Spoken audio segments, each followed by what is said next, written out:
Muy buenos días tengan todos ustedes. Gracias por acompañarnos el día de hoy a este devocional del día 8 de octubre. Estamos muy agradecidos con ustedes porque se dan esta oportunidad, este tiempo, para meditar con nosotros en base a la palabra de Dios. El día de hoy vamos a estar reflexionando sobre el pasaje de Génesis capítulo 22. Es una historia muy interesante y que cuando la leemos efectivamente es una historia bastante... he tratado de encontrar el calificativo, pero podríamos decirle muy dramática. Todos nosotros hemos leído en alguna ocasión este pasaje. Es el pasaje que corresponde a la petición que Dios le hace a Abraham. Ustedes recuerdan a Abraham, una persona elegida por Dios, escogida por Dios, que no tenía hijos y a quien Dios, de una manera muy especial, le permite tener a un hijo, a Isaac. Bueno, la historia del capítulo 22 nos lleva precisamente a ese tema. ¿Qué fue lo que pasó en esta historia? La historia nos narra cómo Dios pide a Abraham que sacrifique a su hijo. Es una historia dramática, sí, y también una historia que, que sin duda atrapa nuestros pensamientos y nos hace incluso hasta dudar de ciertas cosas. Hay varios elementos dentro de la historia que a mí me gustaría tomarlos y pensar en ellos juntamente con ustedes. Para empezar, quisiera leerles cómo empieza la historia.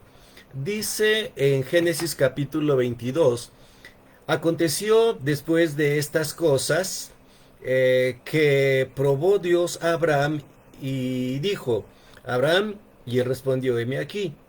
Y dijo, toma ahora tu hijo, tu único, Isaac, a quien amas, y vete a tierra de Moria y ofrécelo allí en holocausto sobre uno de los montes que yo te diré. Y Abraham se levantó muy de mañana, enalbardó su asno, tomó consigo 2 siervos suyos y a Isaac su hijo, y cortó la leña para el holocausto, y se levantó y fue al lugar que Dios le dijo. Ahí empieza la historia. Como ustedes pueden observar, pues hay varios detalles ahí que sin duda pues no encajan dentro de nuestro pensamiento, ¿verdad? Perdón. Podríamos incluso eh, empezar a analizar cada uno de estos datos, ¿no? Lo primero que viene a la mente es el hecho, ¿por qué Dios hace este tipo de solicitudes?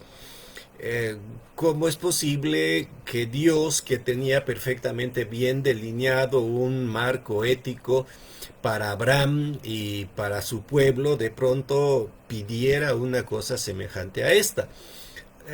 Que sacrificaran en holocausto a su hijo. Me llama mucho la atención la manera de la petición, no sé si ustedes la han notado. Cuando Abraham responde, heme aquí, Dios le dice, y fíjense bien, como que va avanzando poco a poco la intensidad, dice, toma ahora a tu hijo. Ahí parece que no hay ningún problema, ¿verdad? Luego le agrega tu único. Como que ya hay un poquito más de fuerza emocional, ¿no? A Isaac todavía lo llama por su nombre y agrega a quien amas.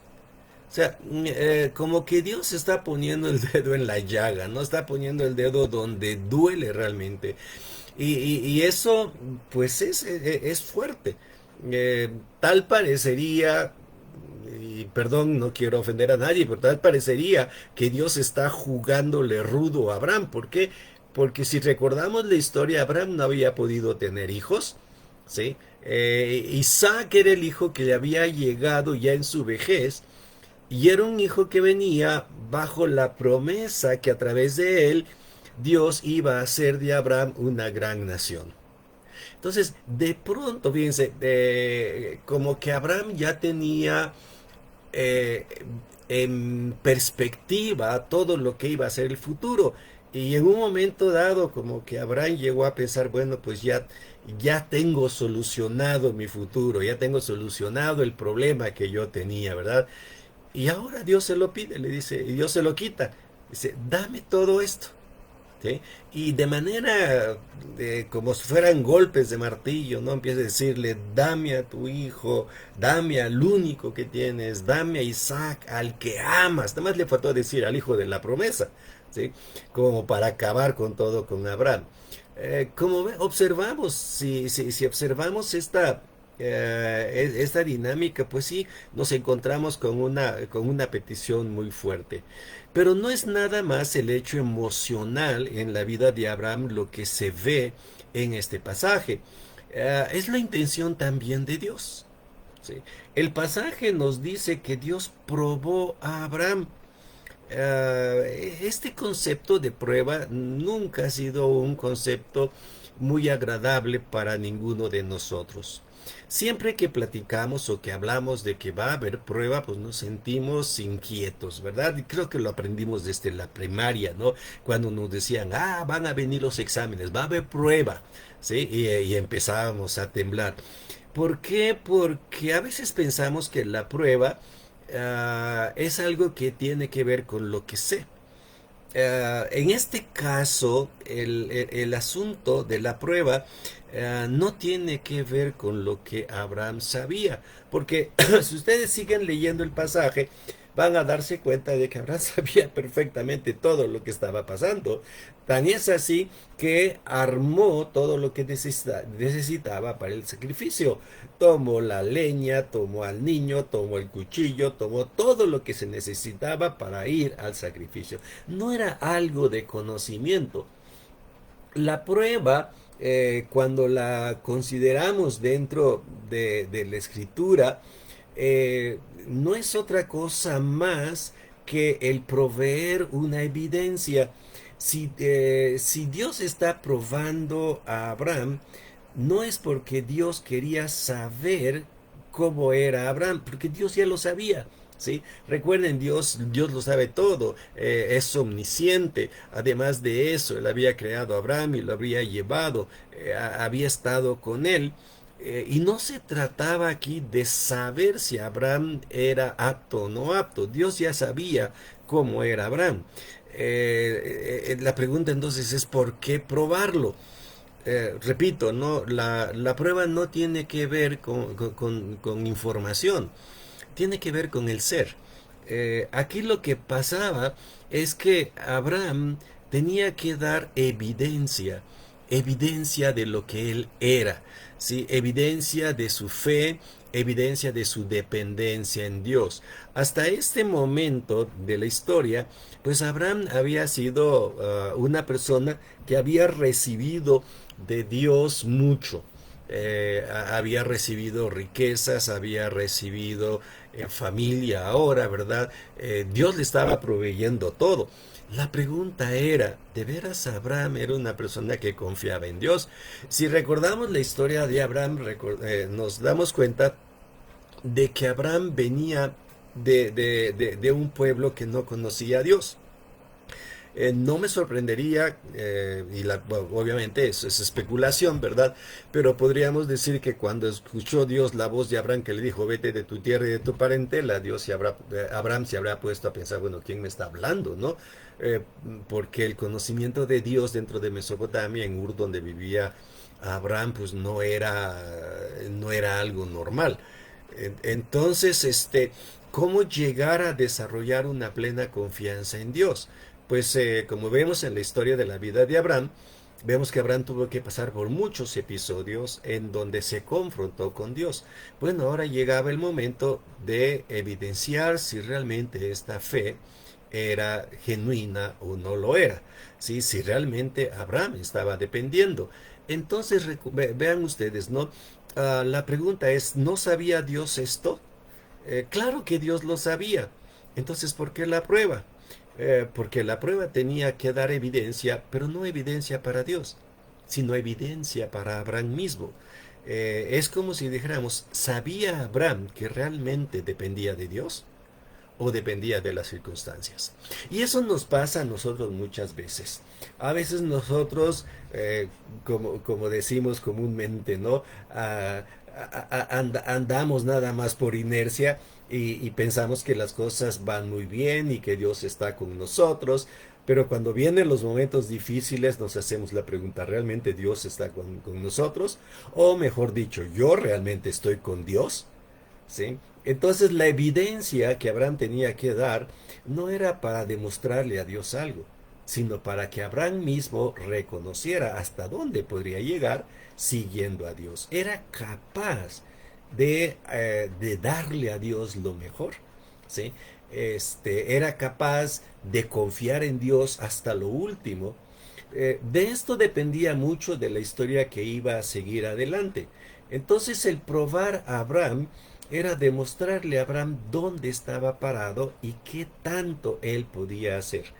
La otra cosa que me llama la atención de la prueba no es nada más este hecho de que si la prueba era o no válida o de que si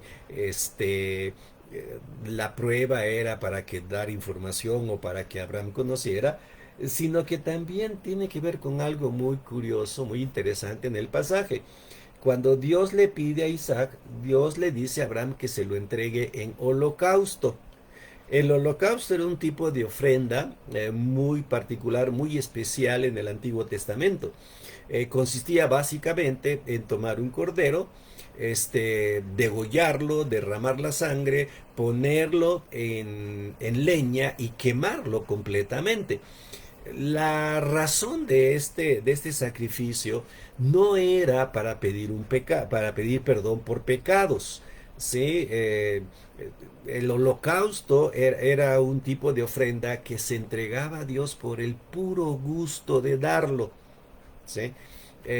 Yo no sé si alguna ocasión ustedes han tenido esa actitud, ¿no? De decir, pues Dios me dio esto, lo voy a compartir con alguien, ¿no? Y se lo llevamos y lo damos. Es esa actitud de gratitud a Dios. Ahora, fíjense bien, ¿no? ¿Qué está diciéndole Dios a Abraham? ¿Estás dispuesto a estar conmigo agradecido hasta el punto de darme a tu hijo? ¿Sí? Nada más por el puro hecho de reconocer que yo soy tu Dios. ¿Sí? Noten que entonces la petición de Dios es algo especial, ¿verdad? Ya no entramos al asunto de si era ético que Dios pidiera eso o no, ¿verdad? Pero ahí está la prueba, ¿sí? Entonces, si encerramos todos esos conceptos, quizá podríamos resumirlos diciendo que la prueba para Abraham era realmente convencerse o estar seguro de que para él Dios era lo más importante y que para Abraham eh, Dios significaba la fuente de toda provisión y que finalmente, ¿verdad? Si Dios pedía algo, pues habría que dárselo. ¿Sí? ¿Cuántas veces nosotros hemos sido egoístas, verdad? Y cuando pensamos en dar cosas como que, híjole, nos cuesta mucho, ¿no? A veces decimos, a ver, ¿qué voy a dar? Pues voy a dar pues lo que ya no me sirve, lo que ya no utilizo, eso voy a llevar, ¿no? No, Dios le está pidiendo a Abraham lo que más ama, ¿verdad? Y se lo está pidiendo para demostrarle que efectivamente ama a Dios por encima de todas las cosas. ¿Qué tanto tendríamos nosotros que hacer para estar convencidos de que amamos a Dios a esos niveles? ¿Verdad? Una cosa es que nosotros vayamos y le pidamos a Dios. Pero estaba yo pensando, ¿qué pasaría si de pronto Dios me pidiera algo? ¿Qué me pediría Dios a mí? Bueno, en el caso, ¿verdad? Poniéndome en el papel de Abraham, yo diría, pues Dios me estaría preguntando a mí si lo amo por encima de todas las cosas, ¿verdad? Y esa es la prueba que Abraham está teniendo en este momento. Lo curioso, ¿verdad? Es que Abraham simplemente agarró las cosas, preparó todo y se fue. Ahí tenemos la historia, yo no sé qué habrá sucedido, ¿verdad? En el camino. Recuerden, Isaac era un chamaquito, no tenemos la idea de la edad, ¿verdad? Pero probablemente lo vemos corriendo delante de su papá, de los criados, o subiéndose a un cerrito que estaba por allá, o agarrando piedras y tirándolos por el camino. El niño iba feliz, ¿verdad? Pero Abraham iba pensando en lo que tenía que hacer. ¿Qué voy a hacer cuando llegue al lugar? ¿Cómo voy a tratar el asunto con mi hijo? ¿Verdad? Pero finalmente Abraham llegó al lugar donde estaba, ¿verdad? Y le dijo a los siervos, aquí se quedan ustedes y yo me voy con el niño. Tomó al niño, tomó la leña, tomó el fuego, ¿verdad? Tomó el cuchillo y se fueron. Y cuando llegó al lugar, puso la leña, ¿verdad? Y Isaac nada más tenía los ojos abiertos diciendo, papá, tenemos todo, ¿dónde está el cordero? Qué pregunta, ¿no? Yo creo que en ese momento el corazón de Abraham se le partió, ¿sí?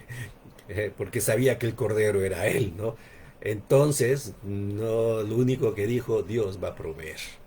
Llegó, tomó al niño, lo ató, lo puso en la leña y yo no puedo imaginar cuál habrá sido la actitud de Isaac en ese momento. Pero tomó a Isaac, lo puso y tomó el cuchillo. Y cuando se preparaba Abraham a degollar a su hijo, Dios lo detuvo. Sí. Ay, qué historia, ¿no? Yo no sé qué pensarían ustedes, ¿no? Dios le está pidiendo a Abraham lo mejor. Dios le está pidiendo a Abraham todo lo que tiene. Y fíjense qué interesante cuando nosotros llegamos a la carta a los Hebreos.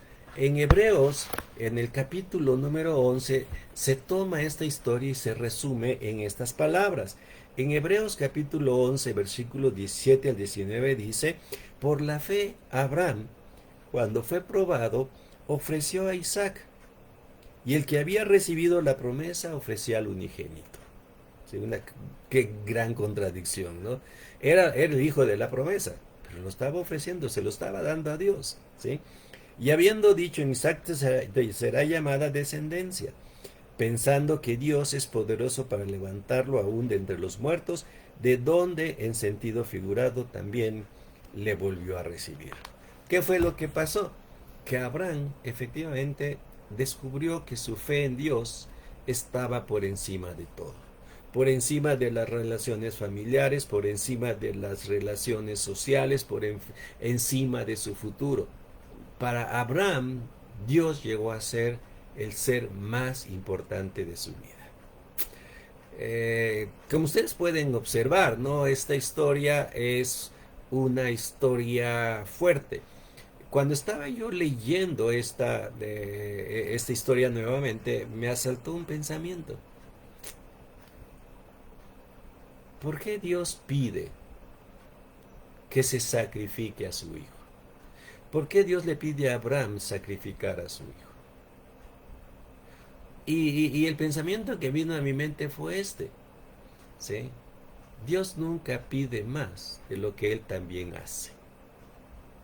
Dije, ups, si Dios estaba pidiendo a Abraham que sacrificara a su hijo, ¿es por qué? Porque Dios mismo ha estado dispuesto a sacrificar al suyo. Este pensamiento me dejó literalmente patinando, ¿no? Se, Dios pide sacrificar a un hijo porque Dios mismo sacrificó al suyo. Y lo sacrificó ¿por qué? Por la misma situación que esperaba de Abraham. Porque Dios nos ama. Porque Dios te ama a ti, me ama a mí. Y nos ama por encima de todo. En el caso de Dios, Dios no cambió al hijo por un cordero, sino que dejó al verdadero, al hijo. ¿Sí? Y esta historia, no sé, ojalá que a ti también te impacte, pero esta historia me hizo pensar cuánto nos ama Dios, que dio a su Hijo unigénito, para que tú y yo podamos ser salvos. ¿Sí? Dios no cambió a Jesucristo por un cordero, lo dejó allí. Abraham le dio la oportunidad de decir, bueno, aquí está el cordero, toma tu hijo. ¿Sí? La prueba de Abraham, hermanos, de verdad, simplemente es una prueba donde se evidencia la fe de Abraham. Y la pregunta es si Dios está tan listo, tan dispuesto, tan abierto o estuvo tan abierto a entregar a su Hijo por nosotros, ¿qué podemos darle nosotros a Dios? ¿Sí? Bueno, creo que la respuesta es muy simple. Lo único que podemos darle es nuestra vida. Así que lo dejo a tu consideración. ¿Sí? Piensa en estas palabras, ¿no? ¿Qué puedes darle a Dios? Si Dios te pidiera algo a ti, ¿qué crees que te pediría? ¿Te pediría dinero? ¿Te pediría tu casa? ¿Te pediría tu carro? ¿Te pediría tu familia? Yo creo que no hay nada más grande que darle a Dios que nuestro propio ser, nuestra propia vida. Así que lleva esto en mente en estos días y darle gracias a Dios, porque Él sí sacrificó a su Hijo por nosotros. Gracias por acompañarnos el día de hoy. ¿Sí? Gracias por haberse conectado. Hermana Sara, Angie, hermano Alfredo, hermano Caro, gracias. Sarita, gracias por estar, mi hija. Irma, Eva, Marín, Álvaro, bueno, hay muchos, espero no estar saltándome, ¿no? A las personas. Leo, gracias por estar aquí, por acompañarnos. Pues que Dios les siga bendiciendo a ustedes, hermanos, y váyanse entonces con este pensamiento. ¿Sí? ¿Qué podemos darle a Dios? Pues lo más que podemos darle es nuestra propia vida. ¿Qué les parece si cerramos este tiempo con una breve oración? ¿Les parece? Padre, gracias por darnos este tiempo y por recordarnos que tú eres lo máximo para nosotros. Agradecemos tu cuidado, agradecemos tu protección y nos encomendamos en tus manos, Padre, y sí te volvemos a pedir, Padre, que hagas con nosotros lo que tú consideras que es mejor. Úsanos para honra y gloria tuya, te lo rogamos en nombre de Cristo. Amén. Pues nos veremos en un rato en la iglesia. Que Dios les bendiga a todos ustedes y que Dios les guarde. Que tengan bonita semana.